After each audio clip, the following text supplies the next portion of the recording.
Suddenly, I found myself outside my body, looking down. I could see the entire layout of the room, including a woman in the corner, holding her face in her hands, clearly distressed. But I felt no pain or confusion, only a sensation of peace and perfection. The story you're about to hear is a true account. The names of the characters and places have been changed to preserve the privacy of their authors. If you believe in miracles or have experienced one, leave your opinion in the comments and subscribe. I still remember that day as if it were yesterday. It was an autumn morning. Fresh air was creeping through my bedroom window. I, Juan Ramirez, a 62-year-old man who had spent the last 40 years in darkness, woke up with a strange sensation. Something was different, but I couldn't say what. I sat up in bed, as I always did, preparing for another day in my world of darkness. I reached out for my cane, which I always kept in the same place. But this time, something stopped me. A flash, so faint I thought I had imagined it. What the hell? I muttered to myself, rubbing my eyes instinctively. And then, it happened. As if someone had turned on a light in a dark room, the world began to take shape before me. At first, they were just shadows and blurry shapes. I blinked several times, incredulous. This can't be happening, I thought. But as the seconds passed, the shapes became sharper, the colors more intense. Maria, Maria, I shouted, calling my wife. I heard her hurried footsteps in the hallway. What's wrong, Juan? Are you all right? She asked, entering the room. I looked at her, really looked at her, for the first time in 4 decades. Her brown eyes, her gray hair, the wrinkles that framed her face. Everything was new and familiar at the same time. I can see you, I whispered, my voice breaking with emotion. Maria, I can see you. I watched as her eyes widened, a mixture of shock and confusion on her face. What are you saying, Juan? That's impossible. I got up from the bed, my legs trembling not from weakness, but from emotion. I walked towards her without the help of my cane, my eyes fixed on her face. You're more beautiful than I remembered, I said, gently touching her cheek.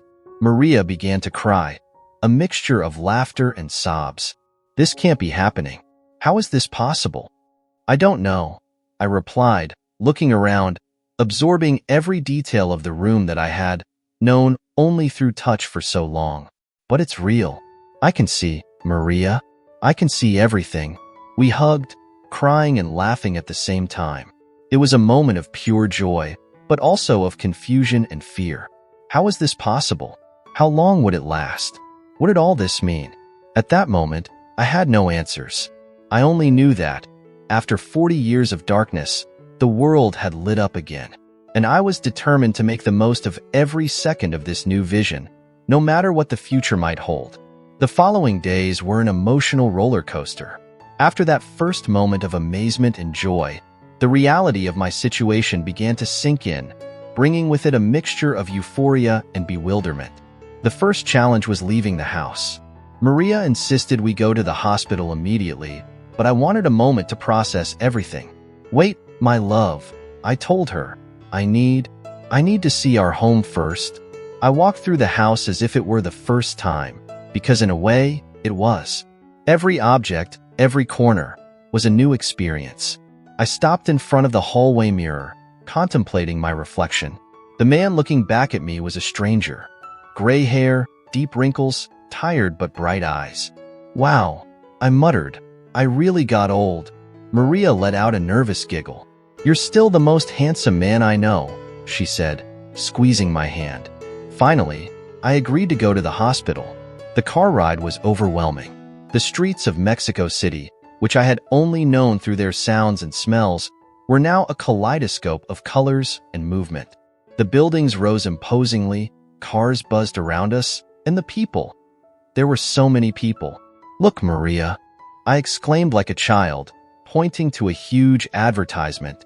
Has that Coca-Cola sign always been there? Yes, my love, she replied patiently. For years. At the hospital, things got more intense. The doctors were baffled. They subjected me to a battery of tests, scanning my eyes and brain, asking question after question. Dr. Ramirez, an ophthalmologist with decades of experience, couldn't hide his amazement. In my 30 years of practice, I've never seen anything like this, he said, reviewing my results. According to these tests, your eyes and optic nerves are functioning perfectly. It's as if you had never lost your sight. But that's impossible, isn't it? Maria asked, squeezing my hand tightly. Juan has been blind for 40 years. The doctor took off his glasses and rubbed his eyes, clearly frustrated by not having an explanation. Theoretically, yes, it's impossible. Optic nerves don't spontaneously regenerate after such a long time. This defies everything we know about ophthalmological medicine. While the doctors discussed among themselves, I was lost in my own thoughts. I remembered the car accident that had robbed me of my sight 4 decades ago. The years of darkness, the struggle to adapt, Maria's tireless support, and now, suddenly, everything had changed. What if it's temporary? I asked suddenly, interrupting the doctor's discussion. The fear in my voice was palpable. The silence that followed was deafening. Finally, Dr. Ramirez spoke. We don't know, Mr. Ramirez. This is uncharted territory for us. All we can do is monitor it closely and hope for the best. We left the hospital with more questions than answers. On the way back home, Maria suggested we call our children to give them the news. Wait, I said. I want to see them in person. I want to see their faces when I tell them. That night, while Maria made the calls, I sat in the backyard, observing the starry sky for the first time in 40 years. Tears ran down my cheeks as I contemplated the vastness of the universe. Thank you, I whispered to the night air. I didn't know who or what I was thanking, but I felt a deep gratitude in my heart. Suddenly, a thought hit me. What if this was a miracle? What if there was a reason beyond science for why I had regained my sight? Maria, I called, going back into the house. I think we need to visit the church. I want to talk to Father Rodriguez. Maria looked at me with a mixture of surprise and understanding. Do you think this is something more than medicine? I nodded slowly. I don't know, but I feel there's something bigger behind all this. And I need to understand it. As we prepared for bed that night, I couldn't stop thinking about what the future would hold.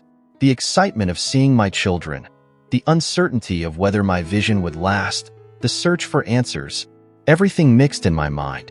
Good night, my love, Maria said, turning off the light. For the first time in decades, darkness didn't envelop me. I could see Maria's silhouette beside me, the moonlight filtering through the window.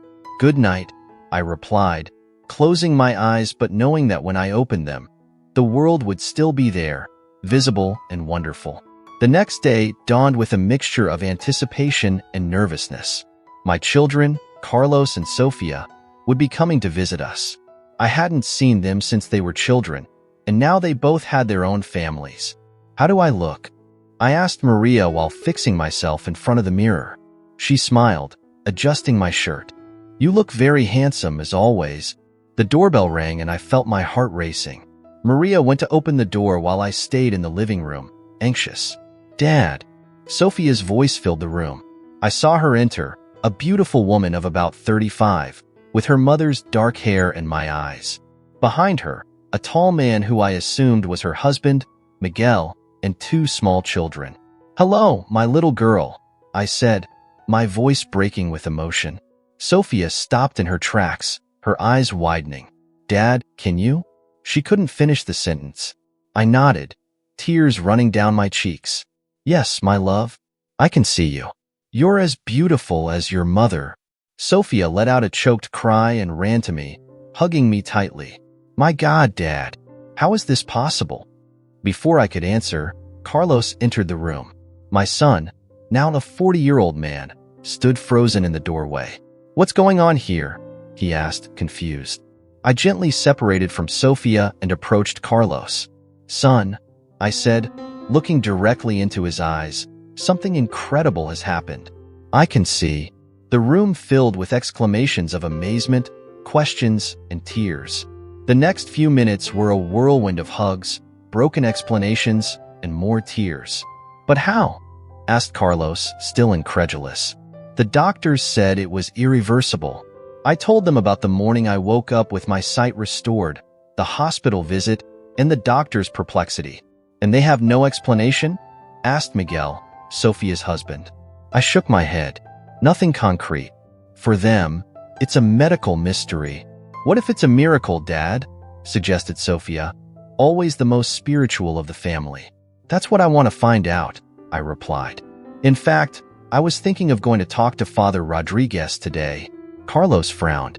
Dad, with all due respect, I think you should seek more medical opinions. This has to have a scientific explanation. Maybe, I said, but I feel there's something more here.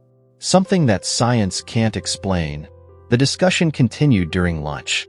My grandchildren, fascinated by the idea that their grandfather could see them for the first time, kept showing me their toys and drawings.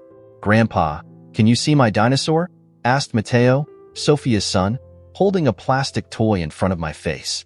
Of course, little one, I replied with a smile. It's a green Tyrannosaurus Rex, right? The child nodded excitedly. Yes, Grandpa knows about dinosaurs.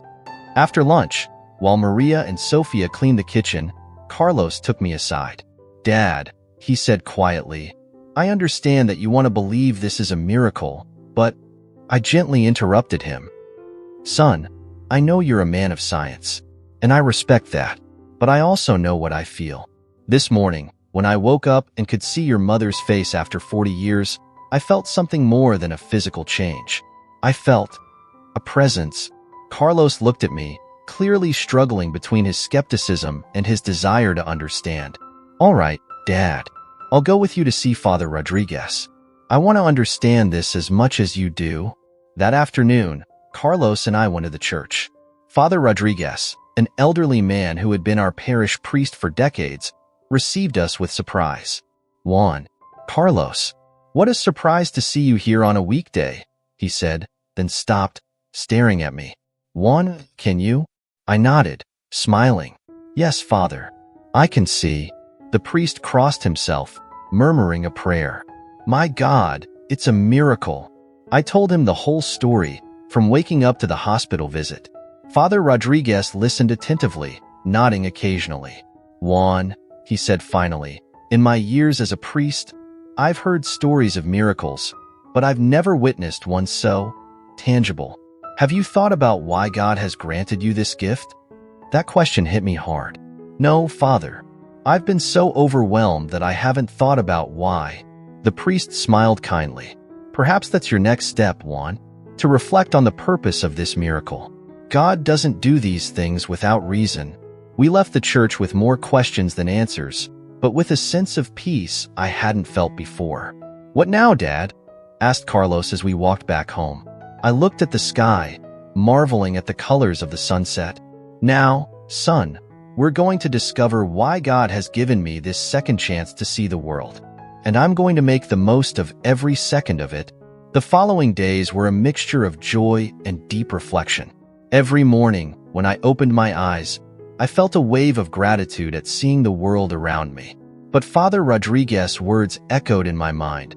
Why has God granted you this gift?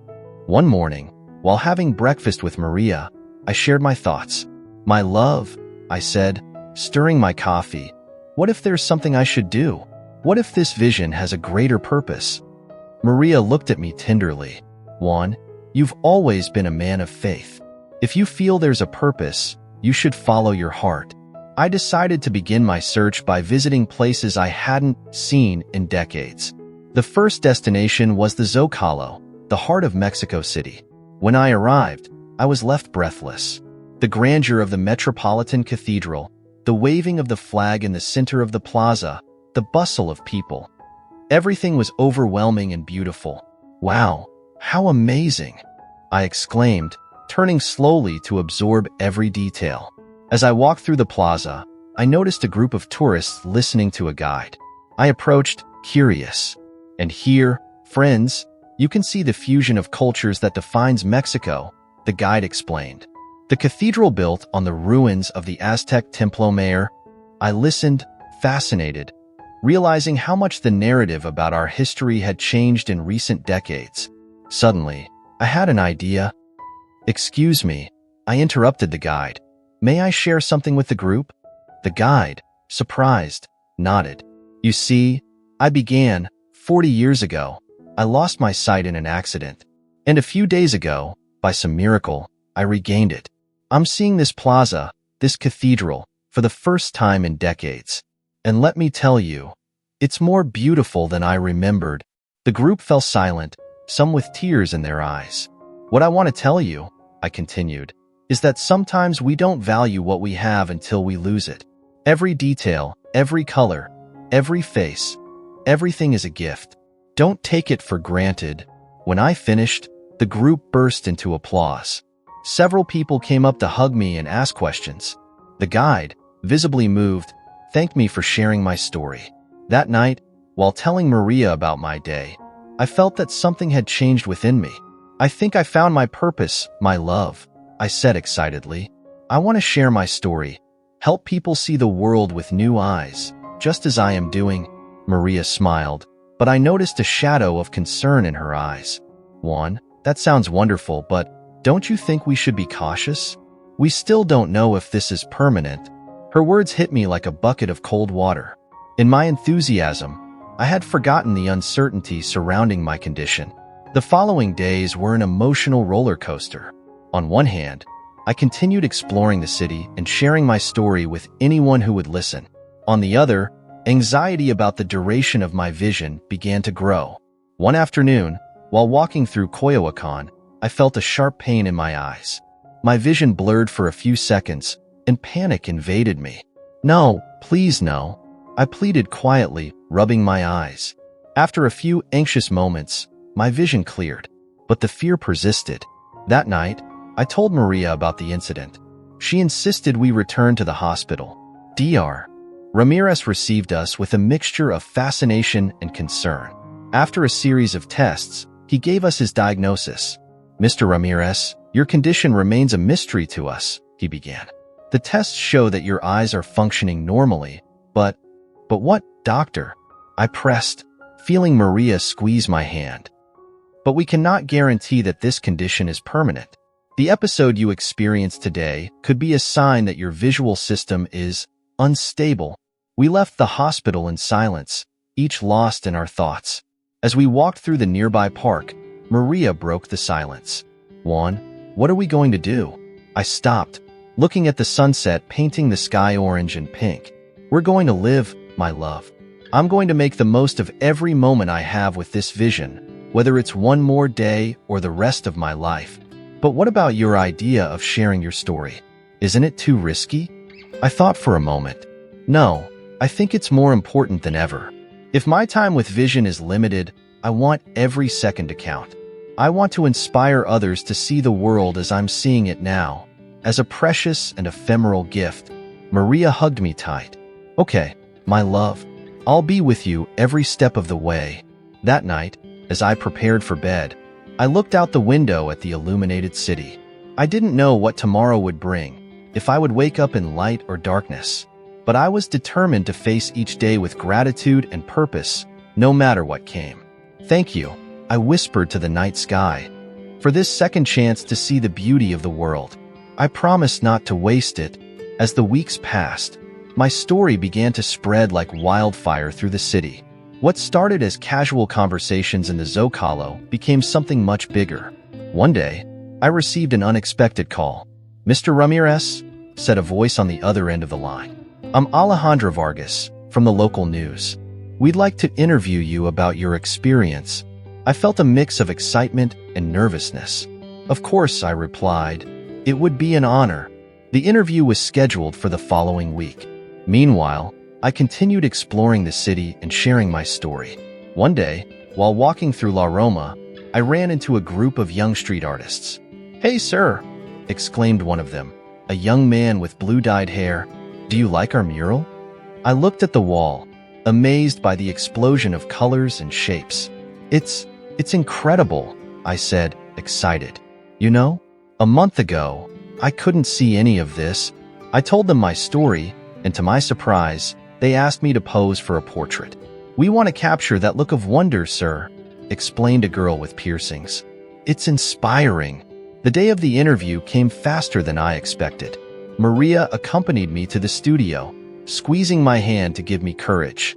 You're live in 3, 2, 1, indicated the cameraman. Good evening. Mexico, Alejandra began. Today we have with us Juan Ramirez, a man whose story defies science and reminds us of the power of faith. Juan, tell us, how has this experience been for you? I took a deep breath. It's been like being born again, I replied.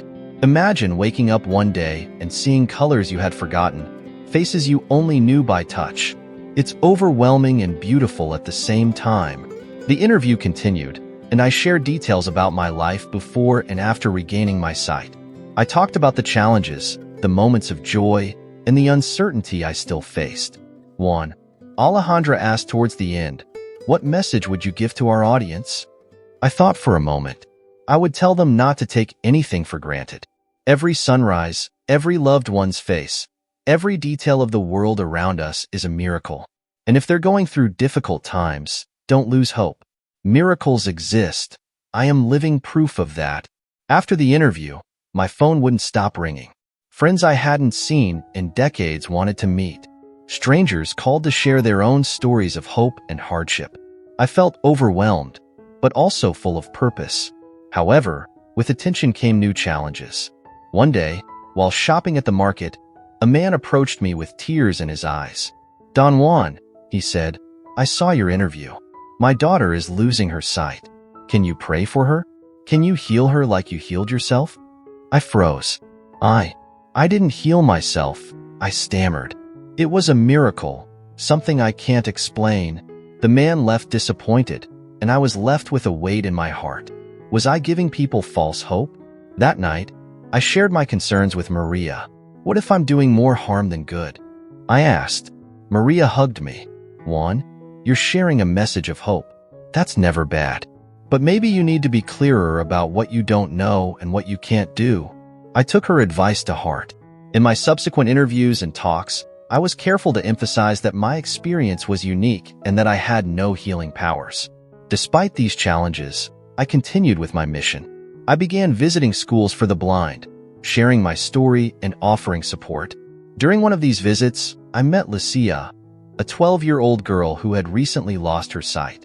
Don Juan, she asked with a shy voice, what's it like to see again after so long? I knelt to be at her level. It's like the whole world hugging you, Lucia, but you know what? Even when I couldn't see, the world was still beautiful. I just had to learn to see it in a different way. Lucia smiled, and at that moment, I felt I was exactly where I needed to be.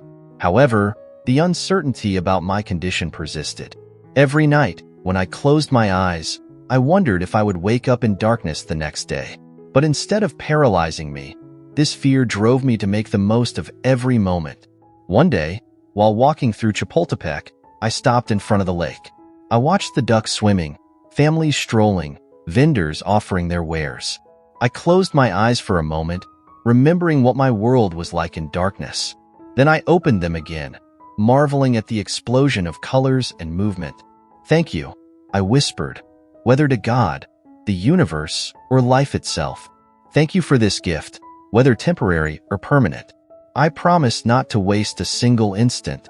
And with that promise in my heart, I moved forward, ready to face any challenge the future might bring, with eyes and heart wide open. The months flew by, each day a new adventure for my eyes and heart. My story had touched many people, and I found myself immersed in a whirlwind of activities I never would have imagined. One sunny morning, while having breakfast with Maria, the phone rang. It was Carlos, my son. Dad, he said excitedly, have you seen the newspaper? You're on the front page. I ran to the door to get the newspaper.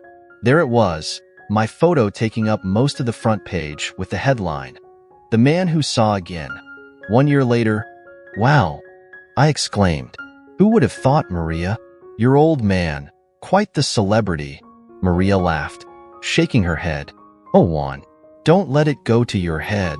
The article reviewed my story and talked about how it had impacted the community. It mentioned the talks I had given at schools and hospitals, and how my experience had inspired many to value their sight and life in general more. But what moved me most was a paragraph towards the end. Mr. Ramirez has not only shared his story, but has also started a foundation to support research on eye diseases and provide resources to people with visual disabilities. I want my miracle not to be just for me, says Ramirez. I wanted to multiply and help others. I read those words aloud to Maria, with tears in my eyes. You see, my love, we're making a difference. That afternoon, as I walked through the neighborhood, several people stopped me to congratulate me and share how my story had impacted them. Don Juan, said Dona Lupita, the owner of the corner store, since I heard your story, I thank God every morning for being able to see my grandchildren.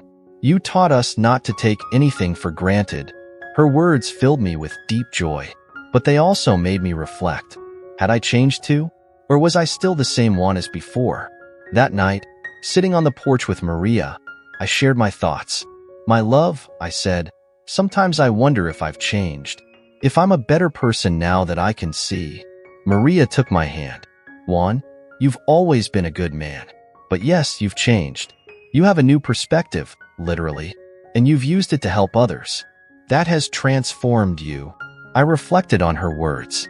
It was true that my life had done a 180-degree turn.